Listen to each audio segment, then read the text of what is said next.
Subscribe to our YouTube channel and press the bell icon to get the latest updates. In case you are wondering how come I look like I've cornered myself and I'm sort of shielding myself, it is deliberate.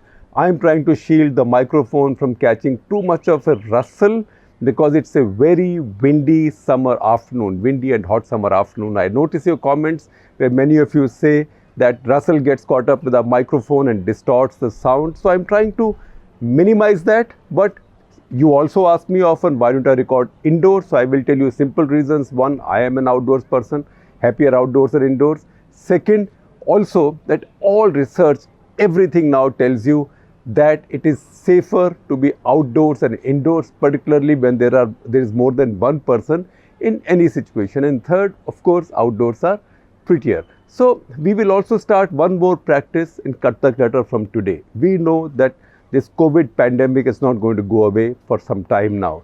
These are waves, they'll go up, they'll taper as hopefully this one seems to be doing right now, at least in some parts of the country. Then it will go down and who knows, the next wave will come because these waves follow each other. Nevertheless, because we can't get away from this story, it's not as if there is nothing else happening in the world. There is a lot happening. So we can't ignore that also. So what we'll do henceforth is that almost every day, barring exceptions, almost every day, we'll either talk about some aspect of the pandemic as the main element in our Cut the Clutter episode, or mention something about this in the passing when something else takes precedence as the main element, which is the case today. Today the main element is something else, and we will mention a couple of aspects on the pandemic management situation in the passing towards the end. So what takes precedence today is the headlines we are getting out of the Middle East again. And Middle East also more specifically and precisely in the smallest but the most newsy country of the Middle East, that is Israel. Because we've seen pictures, videos, stories on foreign media, domestic media, not so much in the Indian press because Indian press doesn't believe that there is a world beyond India. In fact, most of them don't even believe there is a world beyond Lutyens, Delhi. So leave that aside.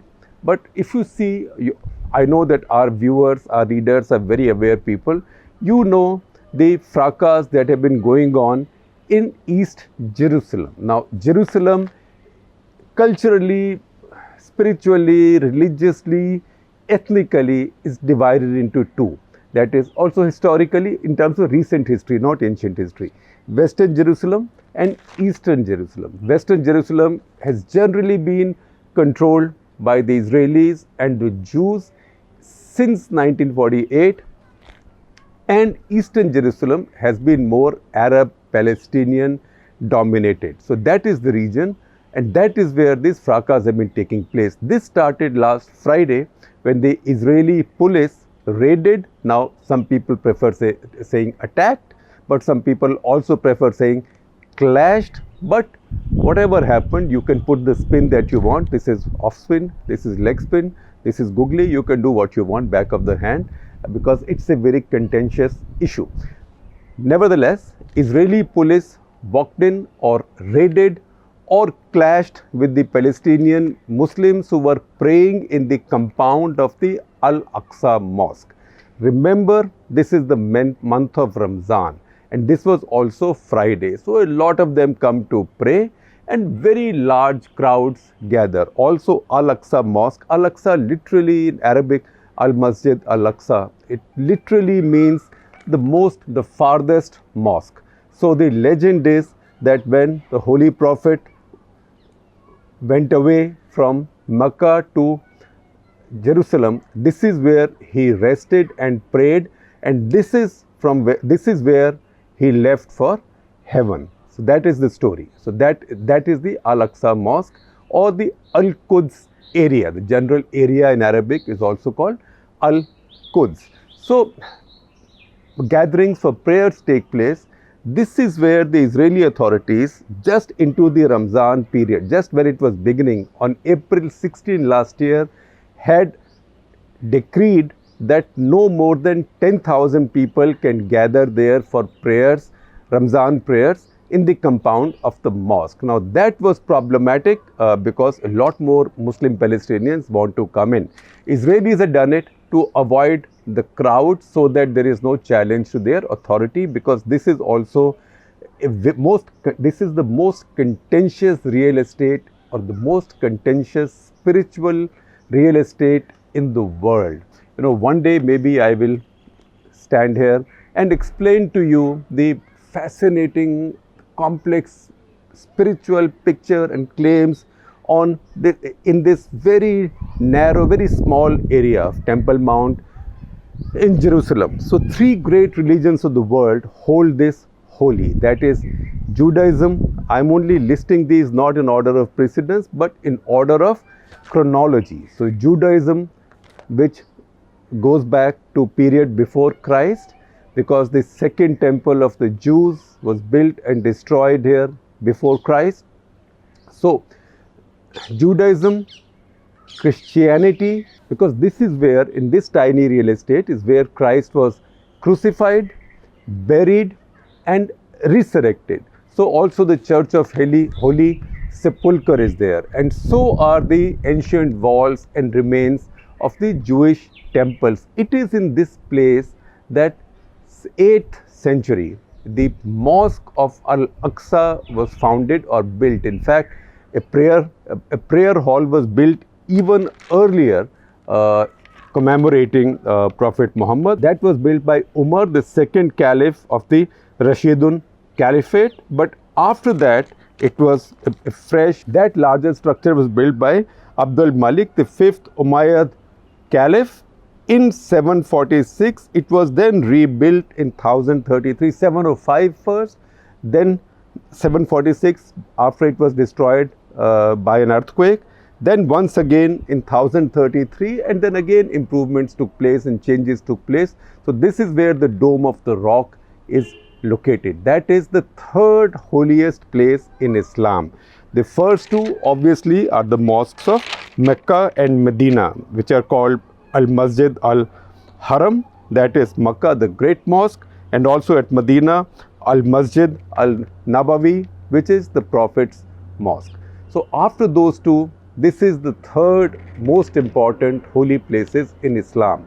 It is the most important holy place in the same area for the Jews in the world. It's also among the most holy religious places for the Christians, because the Church of the Holy Sepulchre is right here. This is where Christ was crucified, buried, and also Christ's empty tomb is located, because that is where he is supposed to have resurrected. So three great religions of the world, which also sort of draw their origins, or their origins of their thinking, spiritual thinking, for many of the same personalities, the same great personalities of history and spirituality. They all share this space in a very uneasy manner. If you ever travel to Israel, I would recommend very strongly that you go to the old city of Jerusalem and walk around it. Walk around it, either take a tourist guide or have some friend with you who knows the place, and you will find, as you step in and out of one street into the other, it's like toggling three spiritual, ethnic, cultural universes between a Jewish quarter, a Christian quarter and a Muslim quarter. So this is a very contentious place. Now the compound of this mosque, Al-Aqsa Mosque, this compound in Islam is called Haram al-Sharif Islam. This is where the faithful gather to pray.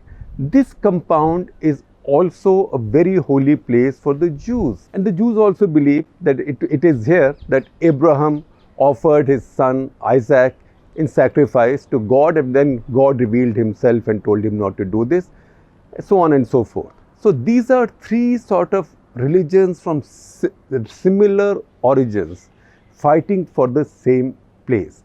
Now there is a belief among Muslims, Palestinians, that the Jews now, Orthodox Jews in particular, want to build a synagogue in this compound, and that's why this tension keeps going on all the time.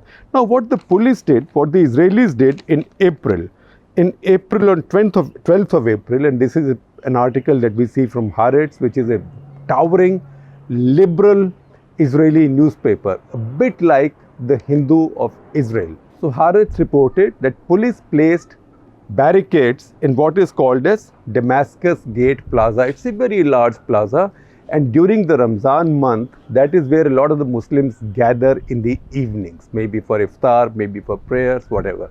So the police put barricades around that. On the 16th, as we told you, they said that only 10,000 can pray per day. That was causing tension, on top of which the provocation came. And what was the provocation? That a court was to give its judgment on Monday, this Monday, on a dispute between Jewish settlers and the Palestinians living in an area called Sheikh Jarrah. Now, Sheikh Jarrah is an interesting area. This is about 2 kilometers north of old city of Jerusalem, and it's purely a Palestinian area. And a lot of Palestinians had settled there earlier when they were removed from other parts of the West Bank, because when the Israelis took over the West Bank, many had moved to this area, and this area had continued to be under Jordanian control until 1967. Some of these are the most elite Palestinian families. In fact, the area Sheikh Jarrah, Jarrah is Arabic for a Vaidya, Hakim, a doctor. So Sheikh Jarrah is named after an old physician, a 13th century physician of Saladins, the great Muslim conqueror Saladins, whose tomb is somewhere there. Now, Israeli settlers have been trying to get the Palestinians to move away from there, and there are many property disputes going on. So a court was to rule on these property disputes, which might have led to these Palestinian families having to move out or being evicted. That is what had caused provocation and anger, and that is what led to this rioting. Now, details of the rioting, how many were injured, etc., etc., you can see. You can see that the police used a lot of non-lethal but quite nasty weapons. Also, the protesters threw stuff at the police, and immediately after that, there was retaliation from the Gaza side when Hamas, which is headquartered in Gaza, it fired about 200 rockets directed at Jerusalem. Now, you might say, where is Gaza? Where is Jerusalem? These seem far apart, but Israel is a very small country. It's a country so small that I can drive from one end to the other in one day and back. So it's a small country. So firing a rocket across the width of Israel is not such a big deal, and that is what happened. So 200 of these rockets, many of them were intercepted. Many landed in the outskirts of Jerusalem, following which the Israeli Air Force carried out a night-long sequence of raids in Gaza, which led to at least 25 dead, including 7 in a family. The Israelis, of course, said that they killed 15 Hamas fighters and 1 Hamas battalion commander. So what's happened in the process is the whole place right now is actually on fire and in global attention. Now, is that something that the Israeli government wanted, or is it something they did not want? That's a question, because Israel itself is going through quite a complicated situation right now, because as we keep telling you, they keep having elections, but they are not able to decide who will be in power. Nobody gets a majority. So now Benjamin Netanyahu, who was given time by the president to try and put together a coalition, has failed, and the president now has called in another claimant, that is Yair Lapid, who is a former television anchor and big star, in fact listed sometimes as among the most eligible or most desirable men in Israel. He's in his 50s, so he's been given 28 days now to form a government. But until he forms a government, Netanyahu is in charge. So this kind of trouble, which also excites the right wing in Israel, and a lot of Israeli politics right now is right wing, where Yair Lapid and his party Yesh Atid, which means there's a future, are still relatively liberal and secular. So this also brings in pressures in internal politics. So we don't know how exactly this will work, and you can see this has made the world divided and also very cautious. So new friends of Israel in the Arab world, Saudi Arabia for example, they've condemned it, but they are caught in a cleft stick, because if they attack Israel too much, then how do they justify their warming relations with Israel? At the same time, if they don't attack Israel because Iran and Turkey condemn Israel as a terrorist state, it makes that much tougher for Saudi Arabia and other Muslim countries, particularly in the Arab world, to not be critical of Israel. But if they become too critical, then where do they hide in terms of their warming relations with Israel? So this has thrown the entire region in turmoil. So I will tell you, the first time I went to Jerusalem and I walked around this area, I thought to myself that we have trouble with one Ram Janmabhoomi, with two religions or followers of two faiths wanting that place. And look at this place. This is a place, at least those two religions and those people are all in one country, our country, run by one constitution. But look at this place, three great religions of the world, which amongst themselves account for almost all the countries in the world, barring one or two like ours. They are fighting over this tiny piece of real estate. So how much more complicated this is compared to a Ram Janmabhoomi, Ayodhya, Babri Masjid kind of situation. Once again, I'd suggest you walk around there, take it to a travel guide or a history guide. It will be quite a tutorial in history, archaeology and spirituality. Now, having said that, our mention of two aspects of the coronavirus response from Government of India. Now, number one, Government of India keeps saying that, look, why are you blaming us for vaccines not rolling out fast enough? Blame the states, because we have turned over all responsibility to the states.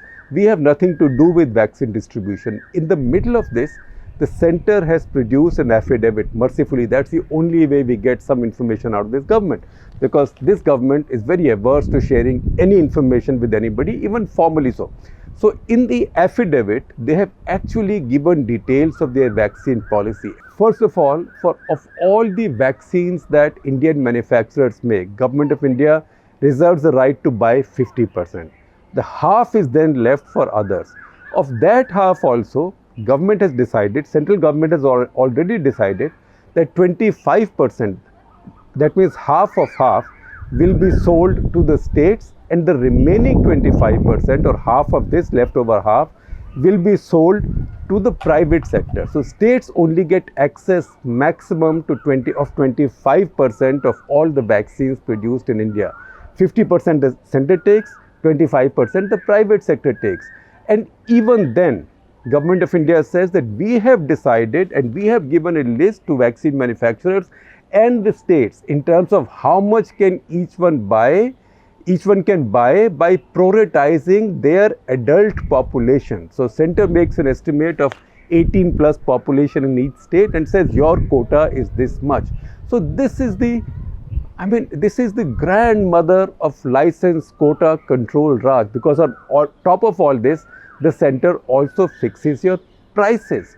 So this is a disaster, and I can't believe that they are still going on with this, because the process they followed so far has failed. It's a disastrous process even for the rollout of the 45 plus population, because that rollout has really slowed down because the center didn't order in advance. They haven't done it, and now they are shoving the same bad policy and the same bad ideas and frankly the same bad leadership down the throats of the states as well, and then saying, why blame us? This is with the states now.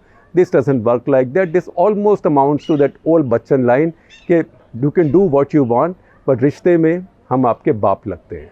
So the center is again behaving like that. That is not the way to run a federal system, and certainly not when millions of people's lives are at stake. That is one. The second thing again is linked to vaccines, and I will again mention it in passing. That is the Sputnik vaccines. So we know that about 10-12 days back, a consignment of doses had been imported from Russia. It had landed in Hyderabad by a special plane, and Dr. Reddy's lab had imported it.